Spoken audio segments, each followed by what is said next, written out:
Have you ever noticed how the smallest conversations can either strengthen a relationship or slowly chip away at it? Back in the 1990s, two best-selling books introduced a remarkably similar idea. The first was His Needs, Her Needs by Dr. Willard Harley. He described something called the love bank. The idea is simple. Every person has an emotional account. Whenever your spouse or partner says or does something kind, encouraging, or thoughtful, they make a deposit. But when they say something hurtful, dismissive, or critical, they make a withdrawal. Too many withdrawals eventually lead to emotional bankruptcy, resentment, and conflict.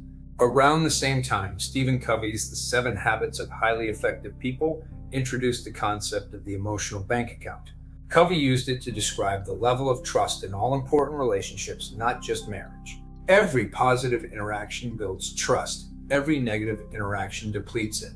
I believe these emotional deposits and withdrawals happen far more often than we realize. Today, I want to share one simple phrase that can dramatically reduce unnecessary withdrawals while increasing deposits.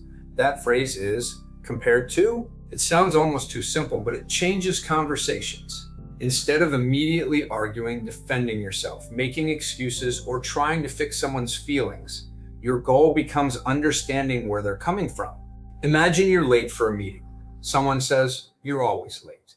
Most people immediately become defensive. "No, I'm not. Traffic was terrible." "Oh yeah, like you've never been late?" Now both people are making withdrawals from each other's emotional bank account. Instead, imagine responding with one question. Compared to. Now they have to explain. Compared to everyone else who got here on time. Or, compared to your brother. Or, compared to my last employee. Suddenly you understand the reference point behind the statement instead of arguing over the words. Here's another example. A friend says, "My life sucks." Our instinct is usually to fix the problem. It could be worse. Things will get better. Everybody has problems. Those responses are well intended, but they often make people feel unheard. Instead, simply ask, compared to what? Now they might say, compared to everyone I see on social media.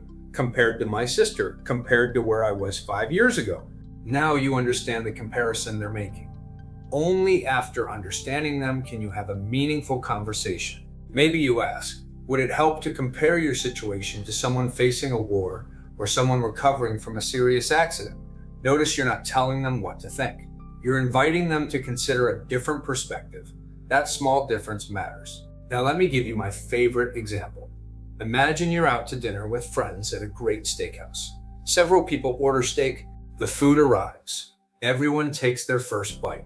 You taste yours and immediately say, "This steak sucks." What usually happens? Someone rolls their eyes. "There he goes again. You're impossible to please. I ordered the same steak and mine's great." Now you immediately feel defensive. Nobody is trying to understand you. They're simply reacting. That's another withdrawal from the emotional bank account. Now let's replay the exact same situation. You take a bite. Someone asks, "So, how's your steak?" You say, "Honestly, it sucks." Instead of judging you, they ask, "Compared to what?" Now you explain. "Compared to the steaks I've cooked over the past 20 years. Compared to restaurants where I've learned proper seasoning and preparation. Compared to buying Angus cattle directly from ranches. Compared to growing up around great beef." Now everyone understands your frame of reference. Instead of thinking you're just picky, they understand that you're speaking from years of experience. The conversation changes completely. Instead of conflict, there's curiosity. Instead of defensiveness, there's understanding. Instead of an emotional withdrawal, you've just made a deposit. That's the power of asking, compared to. So here's my challenge for you. The next time someone complains, the next time someone criticizes, the next time someone accuses you of something, resist the urge to argue. Instead, pause and ask, compared to what?